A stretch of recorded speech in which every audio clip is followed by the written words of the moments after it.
ایک عربی طالب علم کہتا ہے 40 برس گزر گئے اس بات کو، مگر آج بھی وہ دکاندار اور اس کے بیٹے کی شکل ہر زاویے سے مجھے یاد ہے۔ جیسے ہی مڈل اسکول کا نتیجہ اخبار میں چھپا، میرے پاؤں زمین پر نہیں ٹک رہے تھے، حالانکہ میں نے کوئی مارکا نہیں مارا تھا، بس 8ویں جماعت کو فرسٹ ڈویژن میں پاس کیا تھا۔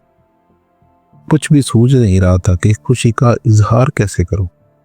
دوسرے روز منصوبہ بنایا کہ اپنے سویدہ قصبے سے دمشق شہر جا کر سیر کروں۔ امتحان میں پاس ہونے کا سب سے بڑا جشن اور کیا ہو سکتا ہے؟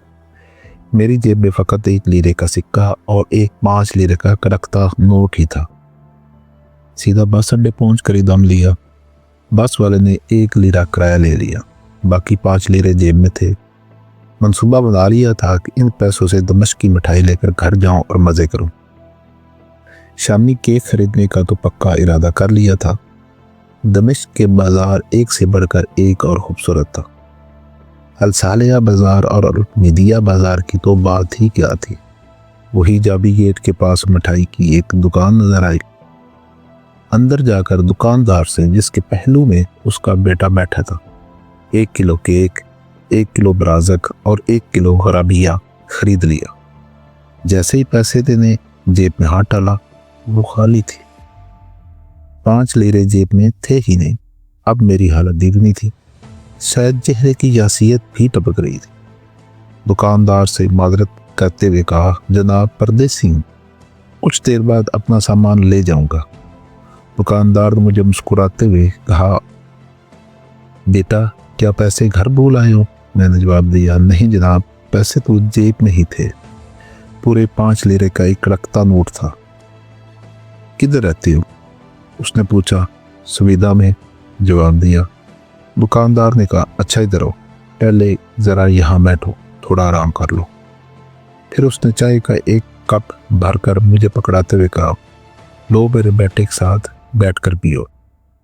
اتنی دیر میں دکاندار نے جو سامان تول کر رکھا تھا لفافوں میں بند کر کے مجھے دیتے ہوئے کہا، یہ لو تمہارا سامان، جب کبھی دوبارہ دمشق آنا ہوا تو پیسے دے جانا۔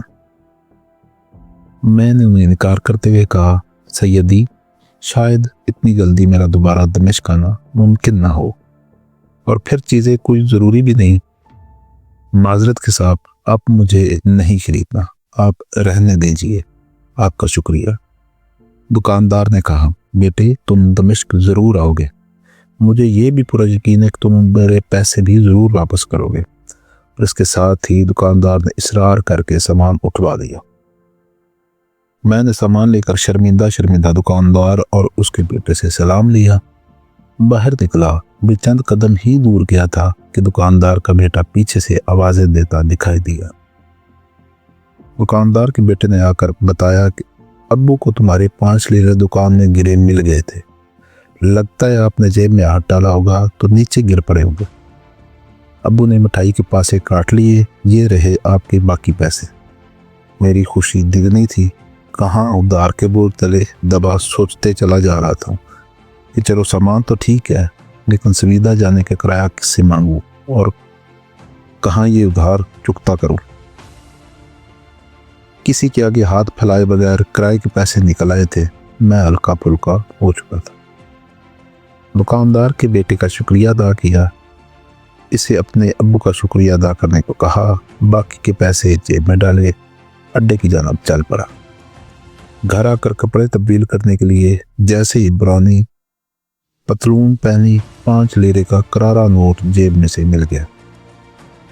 ابا جی کو سارا قصہ سنایا، سن کر مسکرا دیا اور کہنے لگے، بیٹا یہ شام کے تاجر ہیں، جدی پشتی تجارت پیشہ، ان کو انسانیت کے سارے معنی اور مطلب آتے ہیں۔